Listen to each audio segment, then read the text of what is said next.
6G, the next generation of what? Friends, let's talk about the future, specifically the future of the internet, because 5G is 2023. Get ready for 6G, a technology so advanced, so fast, it makes your smart fridge look like a carrier pigeon. We're talking download speeds that would make Usain Bolt look like he's standing still. Virtual reality so real, you'll swear you can smell the virtual coffee brewing. But hold on a minute.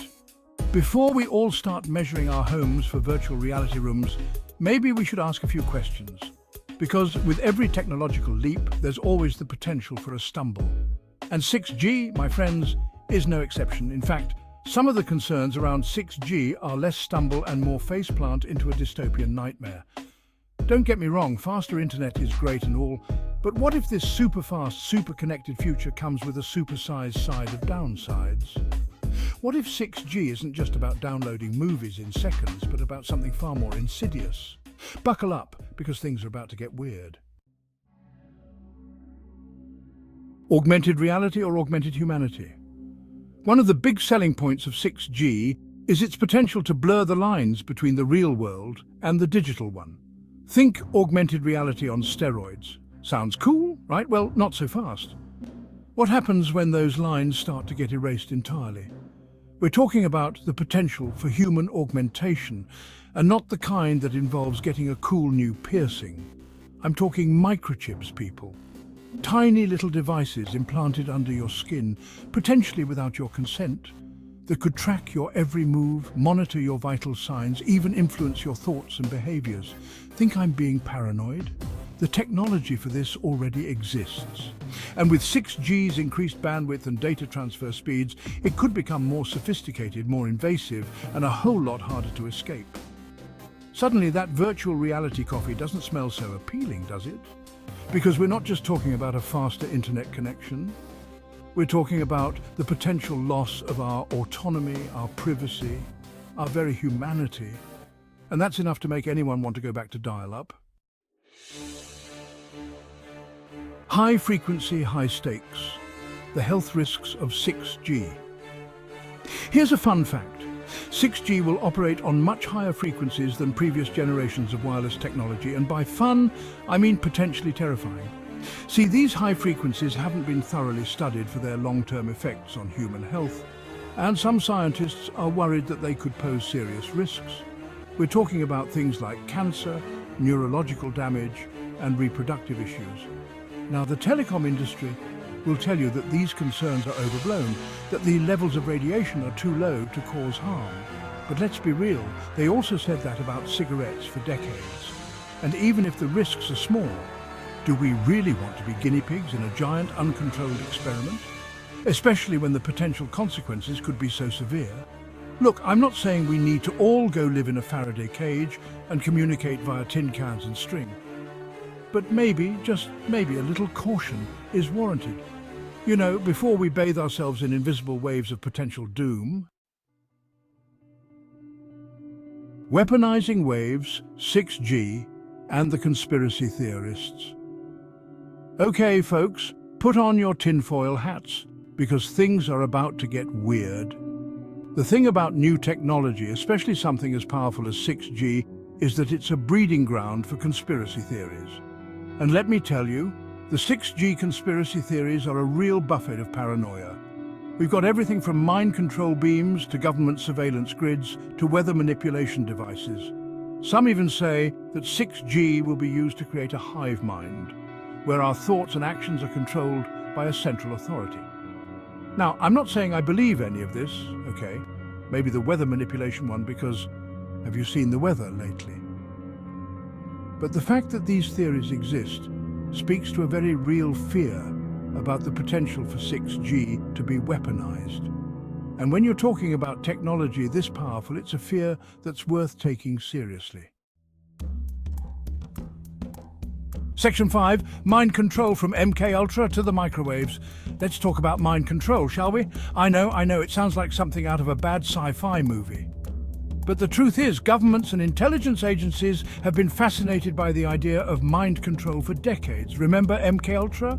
That delightful little CIA program back in the 50s and 60s where they experimented with LSD, hypnosis and other methods of mind control on unsuspecting subjects? Yeah, good times. Not really. The point is, the desire to control people's thoughts and actions is nothing new. And while we may not have to worry about the CIA slipping OS LSD in our morning coffee anymore, 6G presents a whole new set of possibilities for those with less than noble intentions. Imagine a world where governments or corporations could use 6G to manipulate our emotions, influence our decisions, even implant thoughts into our minds. It may sound far-fetched, but with the rapid advancement of technology, it's a possibility we can't afford to ignore. From health tracking to targeted attacks, the dark side of data. We live in a world where data is king. Every click, search and like is tracked and analysed. With 6G, data collection gets more invasive. Real-time monitoring of vital signs, location and brainwaves. Some say, so what? If I'm not doing anything wrong, I have nothing to hide. Have you met Mark Zuckerberg? Even innocuous data can be used against us. Companies manipulate us with targeted ads and propaganda. With 6G, it could go even further. Section 7(6)G and the mark of the beast when technology fuels religious fears. Some religious groups believe 6G, with its potential for microchipping and constant surveillance, is the fulfillment of biblical prophecy. They see these advancements as tools of the devil, designed to control humanity. These fears are very real for many people. They highlight anxiety about technology's power to erode our freedom. Section 8, a two-tier future, transhumanism and the ethics of enhancement. Let's talk about transhumanism, that techno-utopian vision of a future where humans transcend their biological limitations through technology. Sounds exciting, right? Well, maybe. But it also raises some pretty thorny ethical questions, because if 6G makes it possible to enhance our physical and cognitive abilities, who gets access to this technology? And who gets left behind? We're talking about the potential for a two-tier society, where the wealthy and privileged can afford to upgrade themselves into superhuman beings, while the rest of us are stuck with our factory-installed operating systems.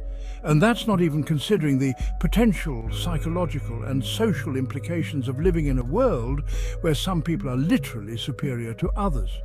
The pursuit of transhumanism raises fundamental questions about what it means to be human. Do we really want to live in a world where our worth is determined by our technological enhancements? Or should we be focusing on creating a more equitable society where everyone has the opportunity to thrive, regardless of their biological limitations? Section 9, the ultimate weapon, 6G infrastructure and the potential for misuse. Here's a sobering thought. 6G won't just be about individual devices. It'll require a massive infrastructure of interconnected sensors, antennas and networks. We're talking about a world where everything is connected, all the time. And while that might sound convenient on the surface, it also creates a single point of failure, a vulnerable underbelly that could be exploited by those with malicious intent.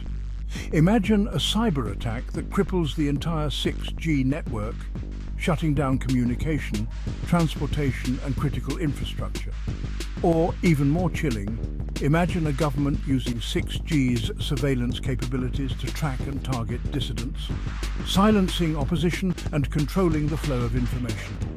The potential for misuse of 6G infrastructure is vast and deeply unsettling, and it's a threat that we need to start taking seriously before it's too late. Because in a world increasingly reliant on interconnected technology, the stakes have never been higher. Section 10, regulate or regret. The future of 6G in our hands. So, there you have it.